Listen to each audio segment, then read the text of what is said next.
Hey friends, today we're talking about insecurity or inspiration. Now, a lot of us are very used to being introspective and looking at our lives and wondering, what's working, what's not working. We take time out to do that, and it's really, really great.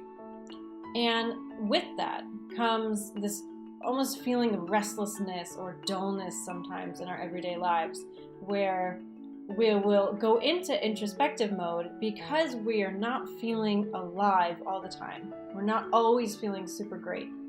And we'll have these long moments during the day, or even if it's lasting weeks for you or months, where you're wondering, why am I not feeling better? What is going on here?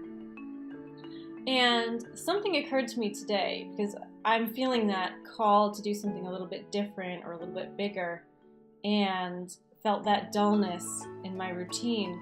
And so that's what sparked my introspection.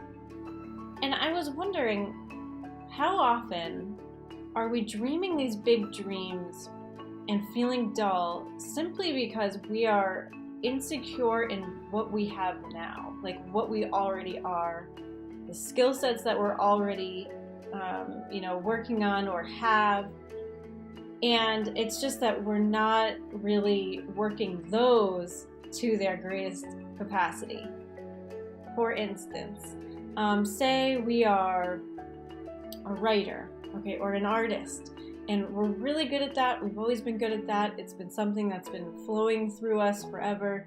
We're really into it, and yet we're just not doing anything with that. Like, we're not holding ourselves as artists. We're not looking around for opportunities to submit our work or to show our book off or to speak about it or to do a book signing. And that's the cause of the dullness. It's not that we need to now go be absolutely huge and on Oprah to spread the word, or we need to have a new career, or we need to research something else. It's just that the dullness is coming from not really shining with what we already are.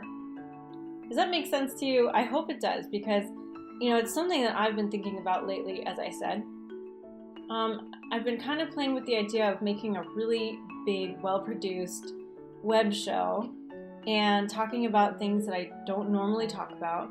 And then I realized, that's great, but it's a really huge deal. It would take a lot of my time. I'd basically have to offload my current entire business to do that.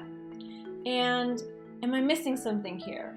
Can I get the feeling that I'd get out of that talk show, out of that big show, from what I'm doing now, but just accepting myself more and really claiming more of who I am now?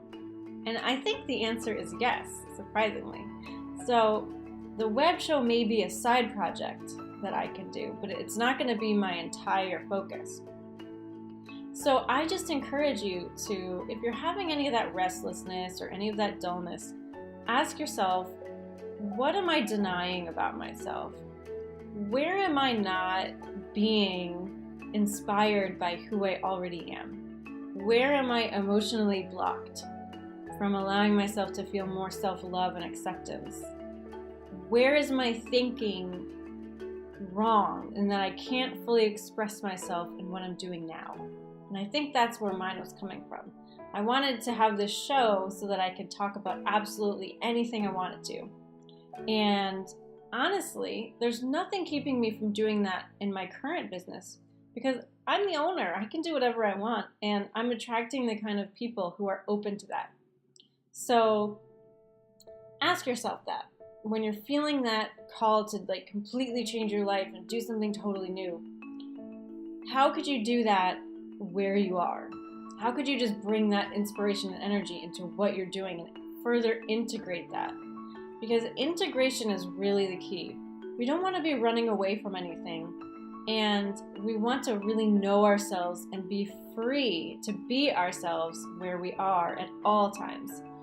So I hope that this little interesting, introspective questioning is helping you, and you can always let me know on the blog. Okay? Lots of love, guys. Bye-bye.